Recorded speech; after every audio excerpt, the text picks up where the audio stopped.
Գյորջյան Կասկադ 60 ամիս փուլային վճարում բազմաթիվ առավելություններ։ Քննարկում ենք ազգային ժողովի պատգամավոր Հայկ Սարգսյանի ներկայացած զինվորական ծառայության եւ զինծառայողի կարգավիճակի մասին օրենքում լրացումներ եւ փոփոխություններ կատարելու մասին օրենքում փոփոխություն կատարելու մասին օրենքի նախագիծը առաջին ընթերցմամբ ընդունելու մասին հարցը։ Հիմնական զեկուցող ազգային ժողովի պատգամավոր Հայկ Սարգսյան։ Սիրելի հայրենակիցներ, հակիրճ ներկայացնեմ բանակից խուսափողների վիճակագրությունը սկսած 1995 թվականից, ապա ներկայացնեմ իմ առաջարկած օրենքի հիմնավորումները։ 1995 թվականին բանակից խուսափելու համար հետախոզվել է ընդամենը 1511 քաղաքացի։ Սպայապետ Վազգեն Սարգսյանի մահվանից 1999 թվականից հետո բանակից խուսափողների թիվը շեշտակի աճեց։ 2004 թվականին անցնելով 12000-ը։ 2004 թվականին առաջին անգամ ընդունվեց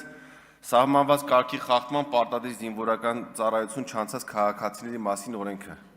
Այդ օրենքով սահմանվում էր, որ բանակից խուսափած 27 տարի լրացած անձինք կարող էին վճարել ամեն բացակայած զորակոչի համար 100,000 դրամ եւ ազատվել պատասխանատվությունից, ոչ մի օր չծառայելով բանակում։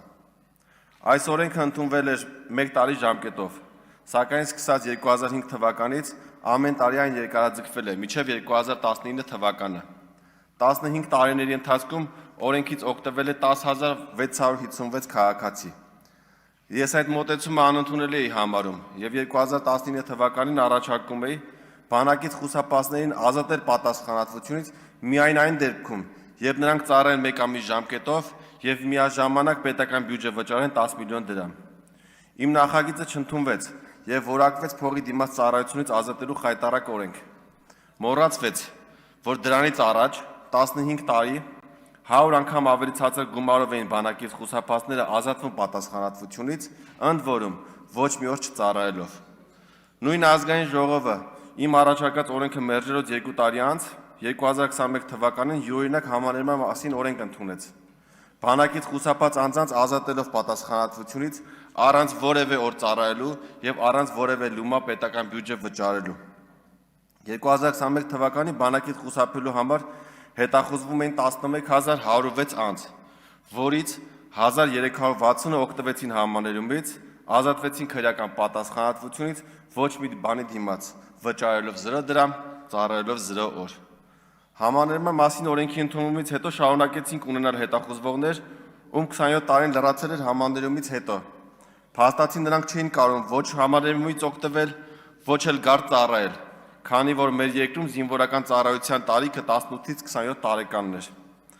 27 տարին լրացած քաղաքացիները չունեին որևէ տարբերակ, քան 2-ից 5 տարի ժամկետով դատապարտվելը։ Մեծ ցանկության դեպքում անգամ չէին կարող ծառայել, որպեսզի չդատապարտվեն։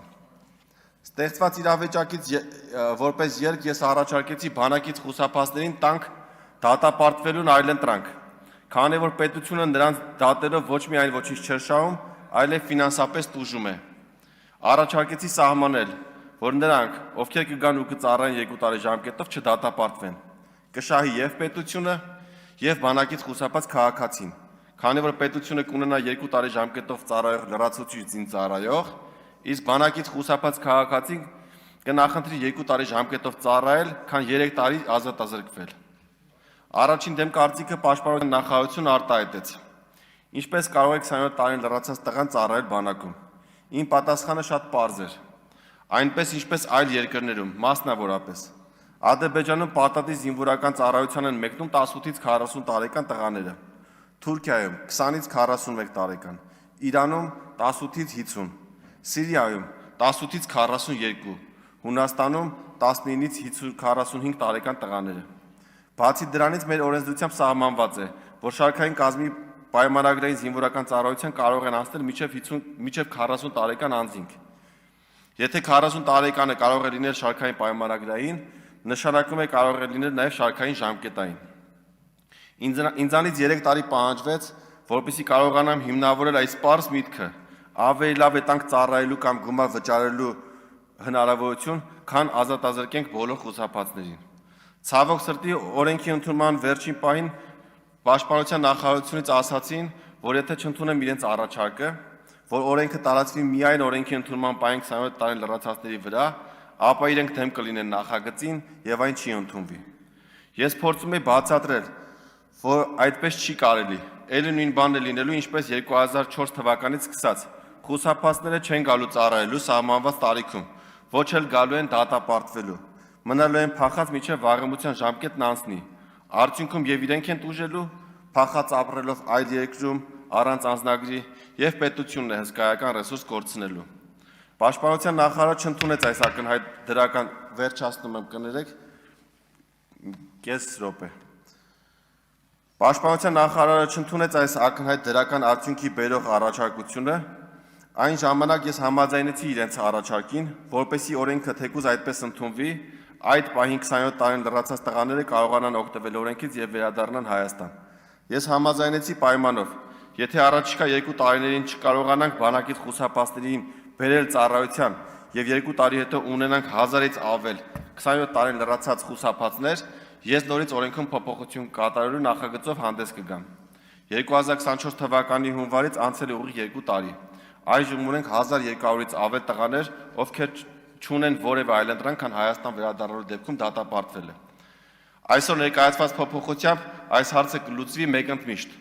Բոլորը, ում 27 տարին լրացել է կամ կլրանա, կկարողանան օգտվել իմ առաջարկած 5 տարբերակներից որևէ մեկից եւ ազատվել քրեական պատասխանատվությունից, քանի որ ծառայության սահմանային տարիքը այլևս 37 տարին է նրանց համար։ Շնորհակալ եմ, եթե կլինեն հարցեր, սիրով կպատասխանեմ։